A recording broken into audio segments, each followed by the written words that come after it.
Hello student, last video lecture में આપણે post account chapter number 2 labour posting માં formula અને પ્રેક્ટિકલ ક્વેશ્ચન 1 થી 6 સુધી કમ્પ્લીટ કર્યું છે। આ વિડિયો લેક્ચર માં આપણે આગળ જઈએ ક્વેશ્ચન નંબર 7 તરફ।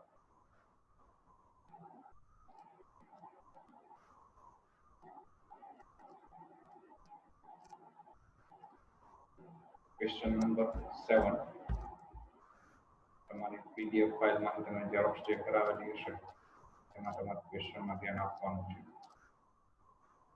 Calculate the normal and overtime wages payable to a workman from the following data। નીચે જે માહિતી છે એના ઉપરથી આપણે નોર્મલ અને ઓવરટાઈમ વેજીસ બંને શોધી નાખવાનું છે। વર્કમેનને કઈ રીતે મળે છે અહીંયા તમે જોઈ શકો છો ક્વેશ્ચનમાં એક ટેબલ આપેલું છે જેમાં મંડે ટ્યુઝડે સ્ટાર્ટ કરી સેટરડે સુધી છે અને વર્કિંગ અવર્સ પર ડે ના આપેલા છે 8 10 9 11 9 4 ટોટલ 51 અવર વર્ક કરેલું છે 51 અવર્સ। નીચે ઇન્ફોર્મેશનમાં છે normal working hours 8 hours per day, સામાન્ય રીતે દરરોજ 8 કલાક કામનો સમય છે। નોર્મલ રેટ 50 પૈસે પર અવર અને દર કલાકે 50 પૈસા મજૂરીનો દર છે। આ સામાન્ય છે normal overtime rate up to 9 hours in a day at a single rate। આખા દિવસમાં નોર્મલ ટાઈમ 8 કલાકનો છે પણ કદાચ 9 કલાક કામ કરે તો 1 કલાકમાં ઓવરટાઈમ થશે, એમાં પણ રેટ એને સિંગલ જ મળશે, મતલબ જે 50 પૈસા છે। And over 9 hours in a day at double rate। 9 કલાકથી વધારે કામ કરે આખા દિવસમાં તો 9 કલાકથી વધારે જેટલો સમય કામ કરશે એમાં દર કલાકે મજૂરીનો દર બમણો થઈ જશે। 50 પૈસા છે એને બદલે 1 રૂપિયો મળશે। પહેલા 8 કલાક નોર્મલ વર્કિંગ અવર્સ છે, 8 કલાકથી ઉપર જશે એટલે ઓવરટાઈમ સ્ટાર્ટ થશે। ઓવરટાઈમમાં પહેલો કલાક એટલે 9 કલાક સુધી કહી શકાય એને નોર્મલ રેટથી જ ઓવરટાઈમ મળશે। 9 કલાકથી ઉપર કામ કરશે તો પછી એ ઓવરટાઈમમાં ડબલ રેટ અથવા વીકલી જોવા જઈએ તો up to 48 hours in a week at a single rate। પહેલા 48 કલાક આખા અઠવાડિયા આખા વીક ફૂલ વીકમાં 48 hours વર્ક કરશે તો એ સિંગલ રેટ મતલબ જે રેટ છે 50 પૈસા a over 48 hours at double rate 48 કલાકથી વધુ કામ કરશે આખા વીકમાં તો ડબલ રેટ 48 કલાક ઉપર જેટલો સમય કામ કરશે which is more beneficial to the workman। Day rate ઉપર કે વીક રેટ ઉપર બેમાંથી જે એને વધારે નફાકારક હોય એ પ્રમાણે લાભકારક હોય એ પ્રમાણે મજૂરી ચૂકવવાની। હવે આન્સર જોઈએ આપણે।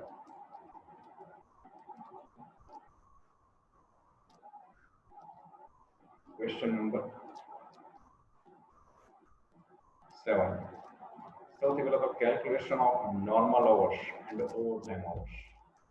સામાન્ય કામના કલાકો દરરોજ કેટલા થાય છે, ઓવરટાઈમના કલાકો કેટલા થાય છે, સિંગલ રેટમાં કેટલા થાય છે, ડબલ રેટમાં કેટલા થાય છે એનું ટેબલ અહીં આપણે બનાવીશું। જે ટેબલના કોલમમાં day, actual hours work, normal working hours, overtime hours, ઓવરટાઈમમાં પાછા બે સિંગલ રેટ અવર્સ અને ડબલ રેટ અવર્સ। મંડે ક્વેશ્ચનમાં આપેલું છે પ્રમાણે મંડે ખરેખર 8 કલાક કામ કર્યું છે, નોર્મલ વર્કિંગ અવર્સ 8 જ છે પર ડે ના, એટલે એનો ઓવરટાઈમ કંઈ થશે જ નહીં મંડેમાં। ટ્યુઝડે એને ખરેખર 10 અવર્સ વર્ક કરેલું છે, નોર્મલ વર્કિંગ અવર્સ 8 છે મતલબ 2 અવર્સ ઓવરટાઈમ થાય પણ 2 અવર્સમાં ફર્સ્ટ 9 અવર એટલે 8 માં 1 પ્લસ કરો એટલે 9 થઈ જશે તો પહેલો વર્કિંગ અવર્સ છે એ સિંગલ રેટથી ઓવરટાઈમ ગણાય। પછીના જેટલા અવર્સ છે એ ડબલ રેટ તો પછી પાછું ટોટલ 2 કલાક ઓવરટાઈમ છે એમાં પહેલો કલાક સિંગલ રેટ, બીજો કલાક ડબલ રેટ। વેડનેસડે એને 9 અવર્સ વર્ક કરેલું છે, વેડનેસડેમાં 9 અવર્સમાં 8 અવર્સ નોર્મલ છે એટલે 1 અવર ઓવરટાઈમ એ પહેલા સિંગલ રેટમાં આવશે, ડબલમાં તે દિવસે કાંઈ નહીં રહે। થર્સડે ટોટલ 11 અવર્સ વર્ક કરેલું છે જેમાં ફર્સ્ટ 8 અવર્સ નોર્મલ છે મતલબ 3 hours working hours bonus overtime છે, તેમાં ફર્સ્ટ અવર્સ છે એ સિંગલ રેટથી, રિમેનિંગ 2 અવર્સ છે એ ડબલ રેટ। આ બધા અવર્સ છે નોટ એ રૂપીસ બીજી મને। ફ્રાઈડે 9 અવર્સ ટોટલ વર્કિંગ છે એમાં ફર્સ્ટ 8 અવર્સ એના નોર્મલમાં ગણાશે, પ્લસ 1 અવર્સ છે એનો ઓવરટાઈમ જશે. ડબલ રેટના ઓવરટાઈમમાં કાંઈ નહીં. સેટરડે હાફ ડે છે, 4 એકચ્યુઅલ અવર્સ વર્ક છે. Normal working day Saturday 4 hours ગણાશે, તો ઓવરટાઈમ થઈ જશે. ટોટલ ગણીએ તો આખા વીકમાં ફૂલ વીકમાં એને 51 અવર એકચ્યુઅલ વર્ક કર્યું છે. એમાં નોર્મલ વર્કિંગ અવર્સ આપણને ક્વેશ્ચનમાં આપ્યું છે પ્રમાણે 44 છે, અને સિંગલ રેટ તો એનું 7 અવર્સ ઓવરટાઈમ થયું. 7 અવર્સમાં સિંગલ રેટમાં 48 અવર્સ સુધીનું વર્ક હોય ટોટલ. 48 અવર્સ એ નોર્મલ સિંગલ રેટમાં ગણાશે. 48 થી અપ જશે વીકલી તો એ ડબલમાં ગણાશે. તો અહીંયા ટોટલ એને વર્ક કર્યું છે 51 અવર્સ. એમાં નોર્મલ વર્કિંગ 44 થાય છે, એટલે એ પછી બોન્ડ ઓવરટાઈમમાં જાઓ તો 48 સુધી જવા માટે બીજા 4 અવર્સ આમ ગણો તો પણ એટલે નોર્મલ સિંગલ રેટમાં આવશે. પછી એથી અપ તો 44 પ્લસ 4 એટલે 48 થઈ ગયા, પ્લસ 3 અવર્સ આ ડબલ રેટ. બે ડે વાઇઝ અને વીક વાઇઝ આપણે કેલ્ક્યુલેટ કરી લઈએ એની amount wages amount. First day wise તો નોર્મલ વેજીસ કેટલી તો કે normal hours into normal rate. Normal hours એના 44.50 એટલે 22 રૂપીસ. ઓવરટાઈમ વેજીસ સિંગલ રેટમાં તો સિંગલ રેટમાં એના અવર્સ છે 4, અહીંયા જુઓ છો 4, અને સિંગલ રેટ એટલે 50 પૈસે 2 રૂપીસ, અને ડબલ રેટ એટલે કે 3 અવર્સ ઇન્ટુ ડબલ રેટ તો 50 પૈસાના ડબલ ગણીએ તો 1 rupees. 3 into 1 3 rupees. Total 22 single normal, 2 single rate bonus, 3 rupees double rate bonus.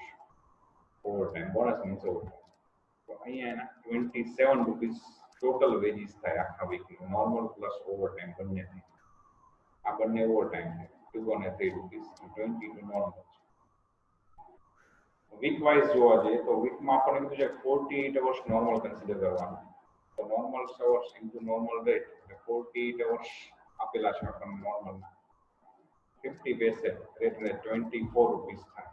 Overtime veggies તો 48 થી અપ જેટલા વર્કિંગ અવર્સ છે એના ઓવરટાઈમ ગણાશે. ટોટલ ને આખા વીકમાં 51 અવર્સ વર્ક કરેલું છે. આઉટ ઓફ 51 3 અવર્સ 48 અવર્સ એના નોર્મલમાં કેલ્ક્યુલેટ થશે, રિમેનિંગ 3 અવર્સ એના ઓવરટાઈમમાં. એમાં ડબલ રેટ મળશે 3 ઇન્ટુ 1 3 રૂપીસ.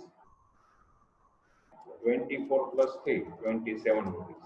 મતલબ તમે ડે વાઇઝ વેજીસ કેલ્ક્યુલેટ કરવા જાઓ કે વીકલી તમે કેલ્ક્યુલેટ કરો, બંનેમાં 27 રૂપીસ જ ટોટલ વેજીસ મળે છે. Thus total wages as per both alternative is same. તો બેમાંથી કોઈ પણ મેથડ તમે પેમેન્ટ કરો અને વેજીસ ને સરખું મળશે, કોઈમાં એડિશનલ બેનિફિટ નહીં છે. Okay, question number next almost એના જેવો છે, થોડાક ડેટા ચેન્જીસ છે. Calculate the normal and overtime wages payable to a workman from the following data. ટેબલમાં મંડે ટુ સેટરડે આપેલું છે, એના working hours 9, 11, 10, 9, 9, 5, total working hours 53 છે. Normal working hours 8 hours per day. Normal rate is 10 per hour. Overtime up to 9 hours in a day, single rate, and over 9 hours in a day, double. આખા દિવસમાં 8 કલાક સામાન્ય કલાક કામ છે, 8 કલાકથી વધુ કામ કરે પછી ઓવરટાઈમ સ્ટાર્ટ થાય. એમાં પહેલો કલાક એટલે કે 9મો કલાક એને ઓવરટાઈમનો રેટ સિંગલ રેટ મળે છે, સિંગલ રેટ એટલે 10 રૂપિયા ચાલે છે. પણ 9 કલાકથી પણ વધારે કામ કરશે એટલે બીજો કલાક ઓવરટાઈમનો સ્ટાર્ટ થશે, ત્યારથી એનો ઓવરટાઈમનો વેજ વધી જશે, ડબલ થઈ જશે, 10 ની બદલે 20 રૂપિયા દર કલાક. Or weekly up to 48 hours in a week, single rate. આખા અઠવાડિયામાં 48 કલાક કામ કરે તો એને એક જ રેટ એટલે 10 રૂપિયા દર કલાક લેખે મજૂરી ચૂકવશે. 48 hours થી વધારે કામ કરશે વીકમાં તો એનું ઓવરટાઈમ ગણાશે, જેમાં એને ડબલ રેટનો બેનિફિટ મળશે. બેમાંથી શું વધારે બેનિફિટેડ છે એ આપણે પે કરવાનું છે. આન્સર જોઈએ આપણે ક્વેશ્ચન નંબર 8 માં. બરોબર, આગળની જેમ જ અહીંયા પહેલા ટેબલ નોર્મલ અવર્સ અને ઓવરટાઈમ અવર્સનું. મંડે નોર્મલ ખરેખર 9 કલાક કામ કરેલું છે, જેમાં પહેલો 8 કલાક એનો નોર્મલ વર્કિંગ અવર્સ રહેશે, 8 થી ઉપર 1 કલાક વધારે કામ કર્યું ઓવર ટાઈમમાં જશે, પણ એ પહેલો કલાક છે એ સિંગલ રેટમાં જશે. ટ્યુઝડેના 11 અવર્સ એને વર્ક કરેલું છે, તેમાં 8 અવર્સ નોર્મલમાં જશે, મતલબ 3 અવર્સ એના ઓવર ટાઈમ થશે. 3 અવર્સમાં ફર્સ્ટ અવર એનો સિંગલ રેટમાં જશે, રિમેનિંગ 2 અવર્સ એના ડબલ રેટમાં જશે. વેનસડે 10 અવર્સ 10 વર્કિંગ અવર્સ, એમાં નોર્મલ 8 એટલે કે 2 અવર્સ બોનસ. 2 અવર્સમાં ફર્સ્ટ અવર સિંગલ રેટમાં, બીજો ફર્સ્ટ સેકન્ડ અવર્સ છે એ ડબલમાં. ફર્સ્ટ ડેના 9 અવર્સ ઇટ્સ નોર્મલમાં, 1 એડિશનલ અવર્સ કે જે ઓવર ટાઈમમાં સિંગલ રેટમાં જશે, ડબલમાં ડેશ. સેમ વે ફ્રાઈડેમાં છે. સેટરડે 5 અવર્સ વર્કિંગ છે, નોર્મલ વર્કિંગ અવર્સ પણ 5 આપેલા છે, ઓવર ટાઈમ કંઈ થશે નહીં. જોઈએ આપણે ડે વાઇઝ નોર્મલ વેજીસ, એટલે કે નોર્મલ રેટ પ્રમાણે વેજ શું થશે, તો નોર્મલ અવર્સ આખા વીકમાં એના 45 થયા છે. ડે વાઇઝ જોવા જઈએ તો 10 રૂપીસનો રેટ છે નોર્મલ, એટલે 450 રૂપીસ થાય. ઓવર ટાઈમમાં બે છે, સિંગલ રેટ ને ડબલ રેટ. સિંગલ રેટમાં એના 5 અવર્સ થયા છે આખા વીકમાં, તો 5 × 10 50 rupees.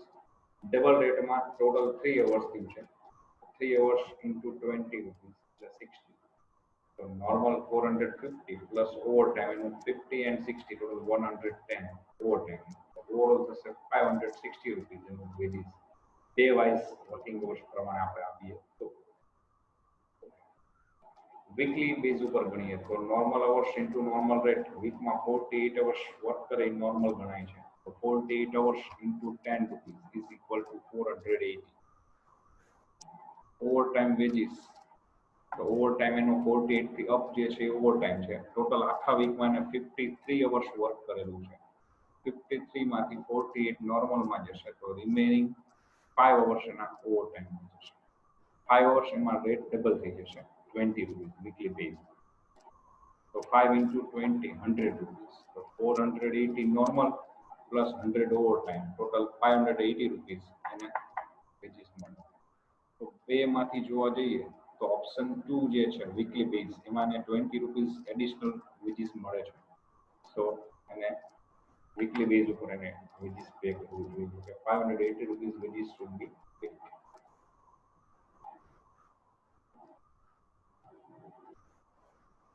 Question number 9. From the following information of a factory, find out the amount of net wages payable in cash and also find out cost of wages for March 2017. Salary per month ₹60,000. Dearness allowance, મોંઘવારી ભથ્થું 120% of salary.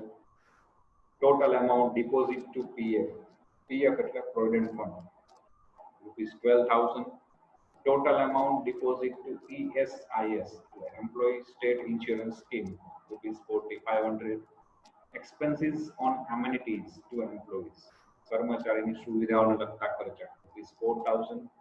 House rent recover from 25 employees at the rate of ₹200 per month. 25 કર્મચારીઓ પાસેથી દર મહિને 200 લેખે ઘર ભાડું વસૂલ કરેલું છે. Employer's contribution to PF is at equal rate with employees' contribution. Employers એટલે માલિકનો પણ PF માં જે કોન્ટ્રીબ્યુશન છે એ એમ્પ્લોય જેટલું કોન્ટ્રીબ્યુટ કરે છે એટલું જ છે. તો ક્વેશ્ચનમાં આપણને ત્રીજા પોઈન્ટમાં PF નું કોન્ટ્રીબ્યુશન 12,000 રૂપિયા આપેલું છે, તો એમ્પ્લોયર્સ નું ફંડ 12,000 રૂપિયા રહેશે.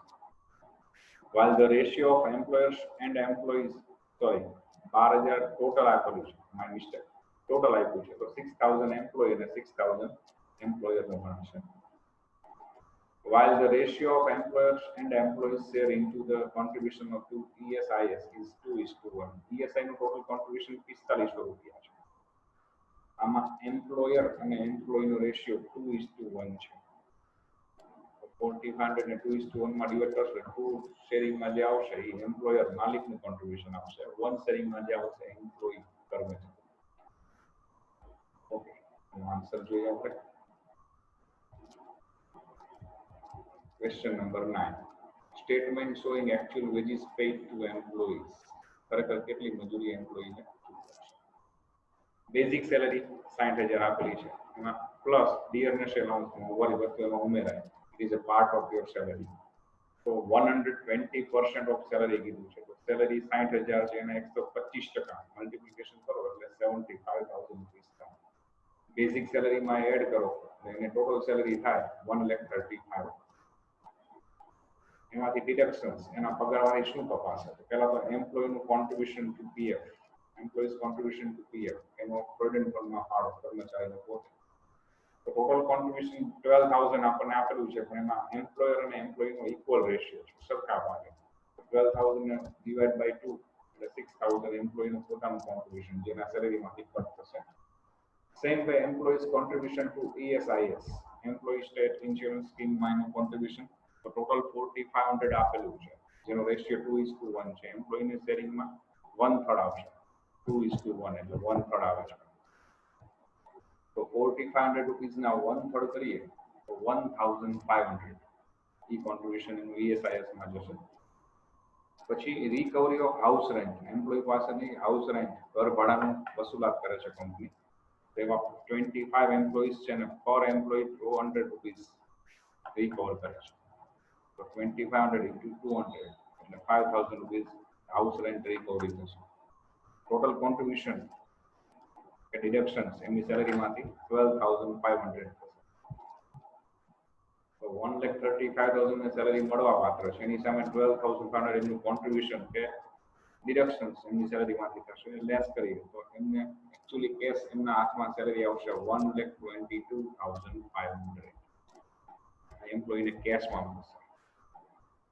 એકચ્યુઅલી ટોટલ વેજીસ કેટલી થઈ એમ્પ્લોયીની એ ગણવું હોય તો બેઝિક સેલેરી એમની 60 પ્લસ ડીએનએસ એમને મળે 75 જે ઉપર હતું એ જ રીતે, પ્લસ એમની સેલેરીમાં એમ્પ્લોયરનું કોન્ટ્રીબ્યુશન એડ થાય છે 6,000.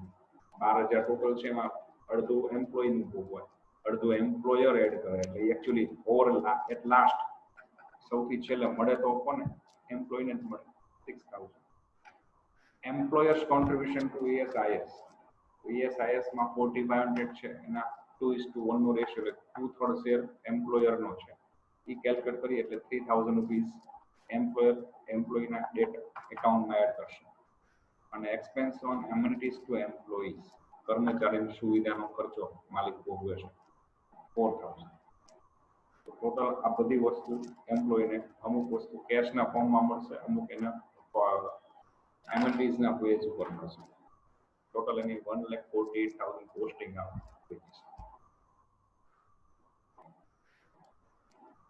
નેક્સ્ટ ક્વેશ્ચન જોઈએ આપણે, ક્વેશ્ચન નંબર 10, ઓલમોસ્ટ 9 નંબર જેવો જ છે ક્વેશ્ચન.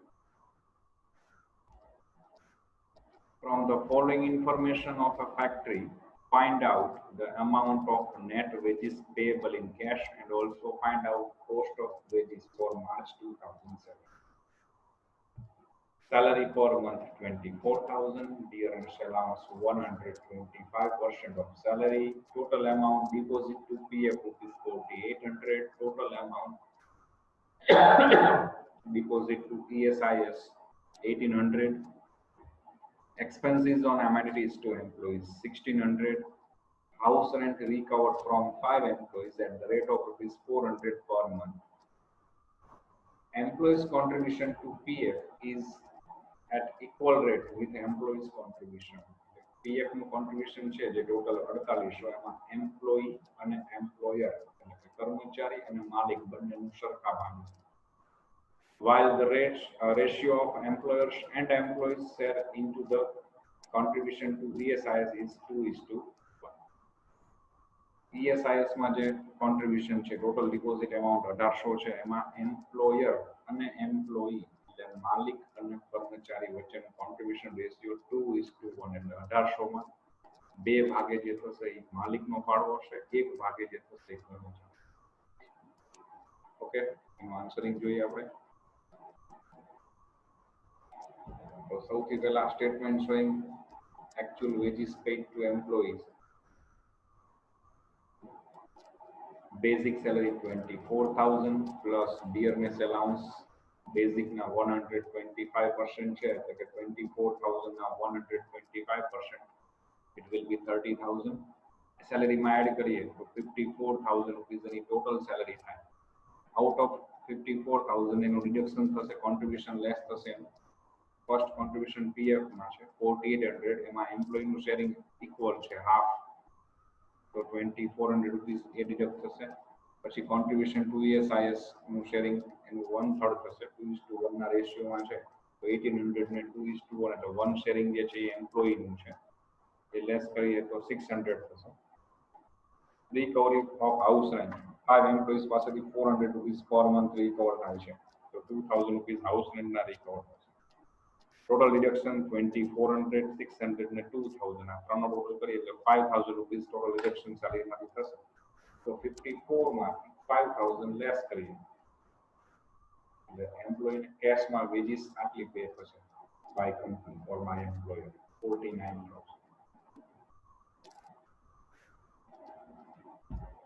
સેકન્ડ સ્ટેટમેન્ટ જોઈએ આપણે, ટોટલ વેજીસ. તો statement showing total wages, basic salary છે 24,000 છે, ડિયરનેસ અલાઉન્સ 30,000, સેલેરીના 125%. પછી એમ્પ્લોયરનું જે કોન્ટ્રીબ્યુશન જે ઓવરઓલ એટ લાસ્ટ એમ્પ્લોયને જ મળે, પણ અત્યારે એને કેશના ફોર્મમાં ન મળે, એના પીએફ એકાઉન્ટમાં ડિપોઝિટ થાય અને એમ્પ્લોયર શેર કરશે, એ આવશે 2400. સેમ વે ESIS નું કોન્ટ્રીબ્યુશન એમ્પ્લોયરનું જે છે, જે પણ એમ્પ્લોયને બેનિફિટેડ છે, એ 2/3 પાર્ટ છે 1800 નો 1200 રૂપીસ, અને એમ્પ્લોઈઝ માટે એમિનિટીઝ એક્સપેન્સ એટલે કર્મચારીની સુવિધાનો ખર્ચ માલિક દ્વારા થાય છે 1,600 રૂપિયા. ટોટલ 59,200, 59,200 એમને સેલરી મળે છે, તો એને મજૂરીનો ખર્ચ આટલો થાય છે.